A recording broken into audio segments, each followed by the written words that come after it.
बहुत ज़्यादा एक्सपेक्टेशन रखना, आप अपने साथ भी चीटिंग कर रहे हैं और बच्चे के साथ तो अन्याय कर ही रहे हैं। जैसे आप हैं, आपसे बच्चा थोड़ा-सा आगे तो निकल सकता है, लेकिन जहाँ आप थे, आपसे बहुत ज़्यादा आगे वो कैसे निकलेगा? क्योंकि जेनेटिकली तो जो उसके बुद्धि में चीज़ें गई हैं डीएनए के थ्रू, वो तो आप ही से पहुँची है ना। तो उससे ऐसी अजीब-अजीब सी एक्सपेक्टेशंस रखना कि हम 50% थे तो क्या हुआ? हमें तो काम करना पड़ता था या हमारे पास अलग कमरा नहीं था। तुझे हमने कमरा दे दिया तो तू 99% लेके आ, ये गलत है। ये पेरेंट्स के समझने की बात है।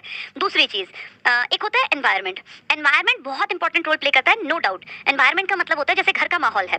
अब घर के माहौल में दो चीजें आती हैं, एक होती है भौतिक चीजें। भौतिक चीजें मतलब फिजिकल, एक उसका जैसे कमरा कहाँ पर है, उसके कमरे में प्रॉपर लाइट आती है, पंखा चल रहा है, और बेसिक चीजें, भाई पढ़ने के लिए टेबल चेयर उसके पास है, सर्दी है तो उसके पास सही कपड़े हैं, गर्मी है तो उसके रूम में बहुत ज्यादा ऐसे तपन नहीं हो रही है। इनका थोड़ा सा फर्क पड़ता है, ऐसा नहीं है कि इनका फर्क नहीं पड़ता, पड़ता है लेकिन बहुत थोड़ा। ज्यादा बड़ा जो एनवायरनमेंट होता है ना, वो मेंटल है, मेंटल, दिमागी, मानसिक, जो उसके आसपास का माहौल है ना, इसका सीधा इफेक्ट बच्चे की पूरी पर्सनालिटी पे जाता है। अब ये मानसिक चीजें क्या होती हैं, वो दिमागी तौर पे कितना शांत है, जब वो पढ़ाई कर रहा है तो उसके दिमाग में किस तरह की चीजें चल रही हैं। ऐसा तो नहीं कि किताब खोल के तो बच्चा बैठा है, लेकिन उसके दिमाग में चल रही हैं घर परिवार के कलेश की बातें, या कोई इस तरह की बातें कि भाई मैं जो है आगे जाके क्या करूंगा, या मेरे फ्रेंड ने ये किया, या स्मोकिंग करने की बातें, इस तरह के नेगेटिव थॉट्स। तो इन सबका ज्यादा प्रभाव बच्चे की पढ़ाई पर पड़ता है। जो एनवायरनमेंट है ना, इसके फिजिकल फैक्टर्स का प्रभाव कम पड़ेगा, लेकिन जो मेंटल चीजें हैं जो मेंटली उसको डिस्टर्ब कर सकती हैं, इनका प्रभाव बहुत ज्यादा पड़ेगा। तो मानसिक बच्चा जो है ना, वो दबाव में ना आए, ये हमारी जिम्मेदारी है। जो आसपास का माहौल है, ये तो देखिए, अब गरीबी और अमीरी हर तरह का क्राउड होता है। जो गरीब लोग हैं, आप ये एक्सपेक्ट करेंगे कि भाई, अब जैसे कोई बच्चा मुझे जुड़ा हुआ सुन रहा हो जो गरीब हो, वो सोचे कि भाई मेरे पास तो कमरा नहीं है, मैं कैसे पढ़ूंगा, तो गलत है। बेटा कोई भी किसी भी परिस्थिति में पढ़ सकता है। भौतिक चीजों का प्रभाव 5% बनता है, सिर्फ 5%। 95% आपकी मानसिक स्थिति कैसी है, ये डिसाइड करती है कि आप सीखेंगे कि आप नहीं सीखेंगे। तो अगर आपके पास फिजिकल फैक्टर्स नहीं भी है ना, तो भी आप बहुत अच्छा परफॉर्म कर सकते हैं। और अगर किसी बच्चे के पास बहुत कुछ है, बढ़िया रूम, बढ़िया स्टडी टेबल है, लैपटॉप है, सारी सुविधाएं हैं, महंगे पेन है, रजिस्टर है, लेकिन उस बच्चे के दिमाग में मेंटल पीस नहीं है, तो उसका 95% चीजें जीरो पे है। वो 5% उसका भविष्य निर्धारित नहीं करती। तो ये पेरेंट्स को देखना पड़ेगा कि अगर वो अपने बच्चे को बहुत सारी फिजिकल चीजें तो प्रोवाइड करा रहे हैं, लेकिन मेंटली वो बच्चा परेशान है, एक प्रेशर में है, तो फिर दिक्कत है। अब बच्चे का जो ये एनवायरनमेंट होता है ना, ये घर से भी प्रभावित होता है। जिस घर का माहौल थोड़ा सा पढ़ाई लिखाई का होगा, थोड़ा सा का मतलब है ये नहीं कि पेरेंट्स पढ़े लिखे हो, पेरेंट्स बेशक अनपढ़ हो, लेकिन वो अपने बच्चे को मोटिवेट करते हो पढ़ने के लिए, और बच्चे को एक डायरेक्शन मिले कि मुझे पढ़ना है, तो आप देखेंगे बच्चा इंप्रूव कर जाता है। तो पेरेंट्स को ये मेरा सुझाव है कि अपने बच्चों के ऊपर अपनी दबी हुई कहीं पे एक मन के कोने में जो आकांक्षाएं थी आपकी, या जो अतृप्त इच्छाएं आपकी थी, आप अपने बच्चों पे प्लीज ना थोपें। बच्चों को अपनी लाइफ के डिसीजंस लेने दें, हाँ उनके सलाहकार जरूर बनिए। और देखिए सलाह का कितना प्रभाव पड़ता है कि जो ये पांडव थे, इन्होंने सलाह ली थी भगवान श्री कृष्ण से, और जो कौरव थे, दुर्योधन था, उसने सलाह ली थी शकुनी से। तो देखिए शकुनी ने उनके घर का क्या कर दिया था, और पांडवों ने श्री कृष्ण से सलाह लेके कहां से कहां, आज तक हम पांडवों का नाम इज्जत के साथ लेते हैं। तो ये जो सलाह है, ये एक इंपॉर्टेंट रोल प्ले करती है, इसमें कोई डाउट नहीं है। अपने बच्चों के सलाहकार बनिए, और सलाह वो दीजिए जो आप जीवन में अनुभव करके आपने सीखा है। किसी अड़ोसी पड़ोसी का बच्चा क्या कर रहा है, या शर्मा जी का बेटा क्या कर रहा है, ये सोच के हम अपने बच्चों पे अपनी एक्सपेक्टेशंस को ना थोपें। ठीक है, ये हुआ एक पॉइंट। एक बहुत बड़ी दिक्कत है आज के इस टाइम में, कई बार पेरेंट्स कहते हैं कि हमारे जो युवावस्था के बच्चे हैं, जो किशोरावस्था के, बेसिकली टीन जिनको हम कहते हैं, टीनेजर्स, 13 से लेकर 19 तक के जो बच्चे होते हैं, इस एज ग्रुप को हम कहते हैं टीनेज, इसी को हम कहते हैं किशोरावस्था।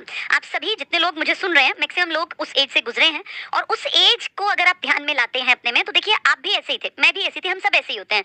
उस टाइम पे ना बहुत सारे फिजिकल चेंजेस आ रहे होते हैं, बच्चे की हाइट बढ़ रही होती है, ग्रोथ हो रही होती है, फिजिकल फीचर्स चेंज हो रहे होते हैं, तो उस बच्चे में ना बहुत ज्यादा हार्मोन्स में भी बदलाव आ रहा होता है। ये हाइट हेल्थ देखने में तो बदल ही रही होती है, एक्चुअली वो दिमागी तौर से भी बहुत ज्यादा धीरे धीरे नहीं, एकदम स्पीड से बदलाव ला रहा होता है, और इस बदलाव को कभी कभी वो खुद ही नहीं समझ पाता। ऐसी स्थिति में ज्यादातर बच्चों में इमोशंस का एक विस्फोट होता है, जैसे बम का एकदम विस्फोट होता है ना, ऐसा उनके अंदर इमोशंस का विस्फोट होता है। और ये इमोशंस बाहर निकालते टाइम, क्योंकि अभी वो मेच्योर नहीं है, परिपक्व नहीं है, वो कई बार बहुत ज्यादा झल्ला आ जाता है, बहुत चिल्ला सकता है, उल्टा बोल सकता है। ये बिल्कुल बेसिक ट्रेट्स हैं पर्सनालिटी के, जब बच्चा टीनेज में है। तो टीनेज में अगर किसी का बच्चा है और उसे लगता है कि मेरा बच्चा उल्टा बोलता है, या मेरा बच्चा जो है बहुत एकदम से गुस्सा करता है ना, पल में तोता पल में माशा, बहुत ज्यादा रंग बदलते हैं बच्चे, तो ये बिल्कुल सच बात है कि टीनेजर बच्चों में वो चीजें आती हैं। अब प्रॉब्लम ये है कि नेचुरल है आना, तो इनको डील कैसे किया जाए। इनको डील करने का तरीका है इस एज में बहुत ज्यादा, जैसे होता है ना अथॉरिटेटिव पेरेंट्स, कि भैया जो हमने कह दिया वही करना है। वो नहीं चलेगा। वो चलता है जब आपका बच्चा छोटा है, 8 साल, 9 साल, 10 साल तक भी चलिए बच्चा आपके, क्योंकि हाइट हेल्थ कमज़ोर होती है, वो आपकी बातें मान लेता है। दबाव में ही सही, डर में ही सही। लेकिन जैसे ही बच्चे की हाइट निकलती है, वो 12, 13, 14 साल का, खासकर 12, 13 तो फिर भी हम मान लें, 13, 14, 15 वाले, तो ये जैसे ही उसकी हाइट बढ़ती है, उसमें फिज़िकल चेंज आता है, तो वो फिर उस तरीके से दबाव नहीं मानेगा। उस एज के पेरेंट्स जब बच्चे को डील करें, तो ये ध्यान रखें कि उस टाइम पे अपनी बेटी और अपने बेटे के साथ दोस्ताना व्यवहार रखें। अब ये दोस्ताना व्यवहार, कई पेरेंट्स कहते हैं ज़्यादा दोस्ती में तो ज़्यादा बिगड़ेंगे, नहीं ऐसा नहीं है। हाँ, आप ये मत एक्सपेक्ट कीजिएगा कि उस टाइम पर आपका बच्चा आपके साथ दोस्ताना व्यवहार करेगा। ये दोस्ताना व्यवहार आपको करना है, पेरेंट्स को करना है। तो पेरेंट्स अपने बच्चे के दोस्त बनने की कोशिश में लगे रहें।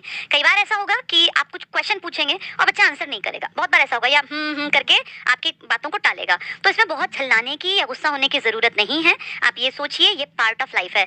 और हम ज़्यादातर लोग क्या होते हैं, जिस एज से हम गुजरे होते हैं ना, कुछ समय बाद हम भूल जाते हैं कि हम खुद उस एज में कैसे थे।